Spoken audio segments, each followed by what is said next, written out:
বাসন পেয়ালার সাথে সম্পর্কের তুলনা।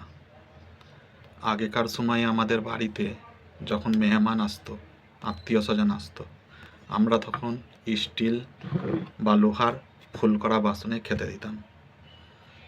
তো তখনকার সময়ে আমাদের আত্মীয় স্বজনের সাথে সম্পর্কটাও স্টিল বা লোহার মতো মজবুত ছিল। তারপরে এলো ফাইবার বা কাঁচের ডিনার সেটের জমানা। তখন আমরা আমাদের বাড়িতে মেহমান এলে বা আত্মীয় স্বজন এলে কাঁচের বা ফাইবারের ডিনার সেটে খেতে দিতাম। তো তখনকার সময়ে আমাদের আত্মীয় স্বজনের সাথে সম্পর্কটা ছিল ছোট ছোট কথায় ঠোকাঠুকি লেগে গেলে চটে যেত।